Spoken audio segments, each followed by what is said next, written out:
I'm sorry I could not take lectures for 3 days because my wife is very sick.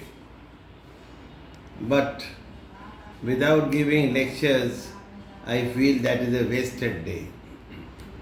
Now today, I shall start with a very, very important chapter. Very important. इसको ठीक से पढ़ लेने होगा और बहुत mathematical है. Marshallian stability and Walrasian stability. Distinguish between Marshallian stability and Walrasian stability. या और distinguish between general equilibrium and partial equilibrium. Walrus का होता है general, Marshall का होता है partial.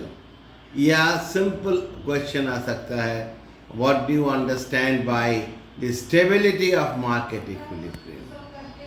Marshallian stability, Walrasian stability, या partial and general equilibrium, या simple stability of market equilibrium. ना थोड़ा सा introduction लिखने होगा. The price and amount bought and sold in a market are determined by the equation of demand and supply, by the intersection of demand and supply curves. जहाँ demand और supply curve intersect करता है, वहाँ हमसे निकलता है equilibrium price और equilibrium amount. लेकिन problem क्या है? There is an equilibrium price which once set on the market would always clear supply. क्योंकि इक्विलिब्रियम प्राइस में सप्लाई और डिमांड बराबर है. सो इक्विलिब्रियम प्राइस में पूरा सप्लाई बिक जाता है. It's always clear supply. But if some other price happens to be set, अगर दूसरा कोई प्राइस सेट हुआ, इक्विलिब्रियम प्राइस सेट नहीं हुआ, will the subsequent movement of price over time be towards the equilibrium value, and if so, how quickly is the adjustment made? अगर दूसरा कोई price set हुआ तो क्या समय बढ़ने के साथ साथ दूसरा प्राइस इक्विलिब्रियम की तरफ जाएगा? और अगर जाएगा, हाउ क्विकली, कितना जल्दी जाएगा? इस इंट्रोडक्शन के बाद हम लोग स्टार्ट करेंगे इसका मैथमेटिकल डिराइवेशंस. नाउ डिमांड का equation D equal to alpha plus AP, supply का S equal to beta plus BP. A है डिमांड का स्लोप, क्योंकि अगर DDP निकालोगे तो A निकलेगा. B है सप्लाई का स्लोप, DSDP करोगे तो B निकलेगा.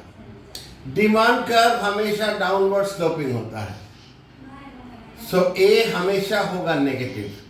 सप्लाई कर्व यूजुअल केस में अपवर्ड स्लोपिंग, तो यूजुअल केस में होगा डिमांड डाउनवर्ड, सप्लाई अपवर्ड. लेकिन आरजीडी एलन और एक लेस यूजुअल केस करता है जिसमें डिमांड भी डाउनवर्ड स्लोपिंग, सप्लाई भी डाउनवर्ड स्लोपिंग.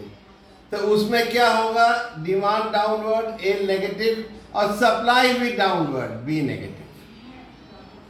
तो हम लोग जब करेंगे दोनों केस करेंगे, यूजुअल केस भी और लेस यूजुअल केस भी.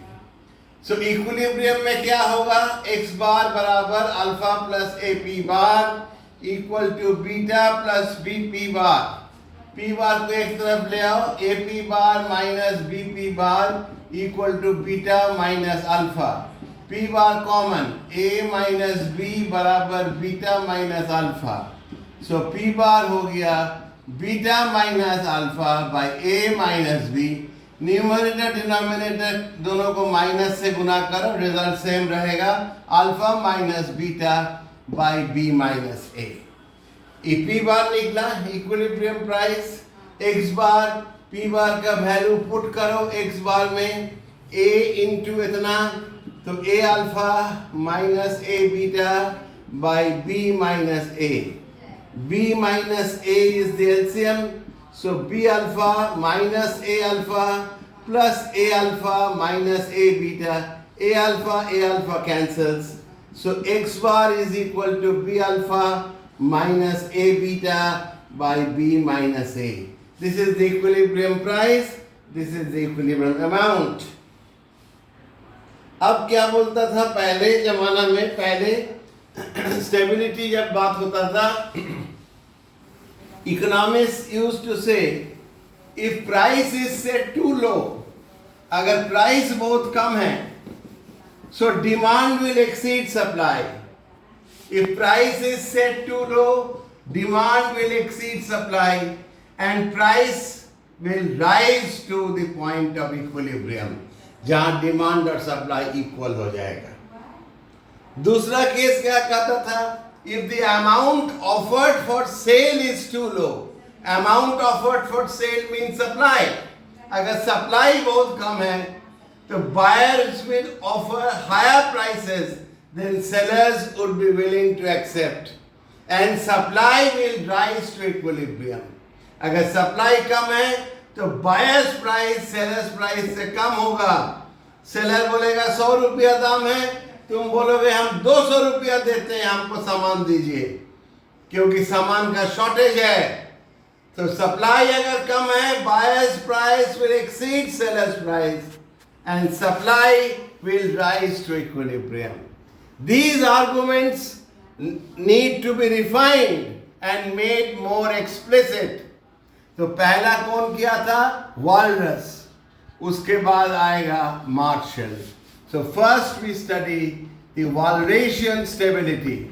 Walrus क्या बोलता है,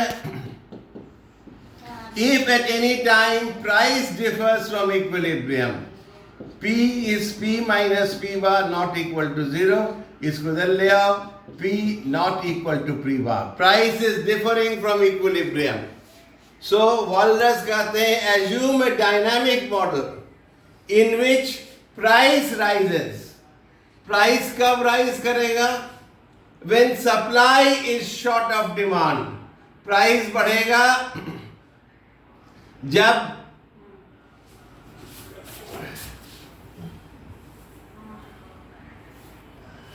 supply is short of demand, supply कम है डिमांड से, so price will increase when supply is short of demand. And the rate of increase in price, rate of increase in price means derivative dp dt, rate of increase in price is proportional to the deficit in supply and demand. फिर हम कहते हैं price बढ़ेगा, price कब बढ़ेगा, जब supply demand से कम है, और प्राइस का रेट ऑफ इंक्रीज उसी प्रोपोर्शन में होगा जितना कि डेफिसिट है in supply and demand. Price rises if supply fall short of demand and the rate of increase of price is proportional to the deficit in supply and demand. So dp dt is lambda proportion है s minus d, deficit in supply and demand. Put करो s का equation beta plus bp, demand का alpha minus AP, इसको plus lambda करेंगे, beta minus alpha हो जाएगा alpha minus beta, minus से हम ब्रैकेट का अंदर और ब्रैकेट का बाहर मल्टीप्लाई किए हैं, result is the same, minus lambda BP plus lambda AP equal to lambda alpha minus beta minus lambda P common B minus A. This is your DP DT. इसके बाद लिखोगे try P bar for all P. तो P bar हर एक P जहां जहां है P bar constant है, डिराइवेटिव इज 0, कांस्टेंट का derivative 0. So lambda alpha minus beta minus lambda P bar into b minus a. इसके बाद सब्ट्रैक्ट 2 from 1, सब्ट्रैक्ट करो dp d minus 0 dp d, ये कट गया, minus lambda b minus a common, p minus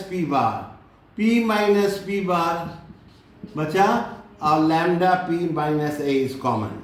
so बड़ा dp dt is equal to small dp dt minus lambda b minus a and p minus p bar is small p.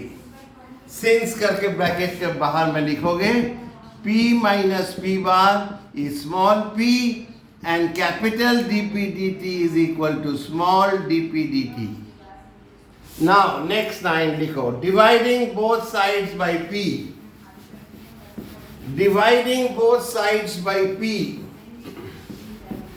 दोनों तरफ p से भाग करो. So 1 by p dp by dt equal to, यहाँ p cut जाएगा, minus lambda b minus a. Next line, multiplying both sides by dt, dt cut गया, minus lambda b minus a into dt, dt से multiply किया both sides, integrate, so 1 by p का integration log p minus lambda b minus a dt का होगा t. अब log का property plus integration का constant. Log का property है log of a number with respect to a given base. क्या होता है? The base is raised to this power to get this number. So number है p, तो p क्या होगा? e का power minus lambda b minus a into T plus a. So p equal to e का power minus lambda b minus a into T into ई का power ए. गुना करने से power add होता है, इसलिए उसको इंटू ई का पावर ए. अब इनिशियली मतलब शुरुआत में, initially when t is equal to 0, p 0, t 0 है तो e का पावर हो जाएगा 0 इंटू ई का पावर ए. कोई चीज का पावर 0 इज 1, तो क्या बचेगा? ई का पावर ए. ना यहाँ वापस चलो, p बराबर ई का पावर ए का जगह में वी कैन राइट p0 ई का power minus lambda b minus a into T. Now इस p हो गया p माइनस p बार, p0 बड़ा में कन्वर्ट करो, p0 minus p bar e का power minus lambda b minus a into t.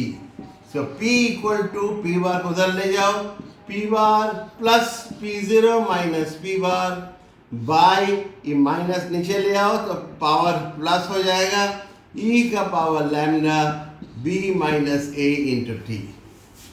अब आएगा usual case and less usual case. लिखो usual case. In the usual case, demand is downward sloping and supply is upward sloping. So demand का slope A है, A negative, B positive. तब B minus A क्या होगा? B है positive, A है negative, into negative is positive. So B minus A is positive.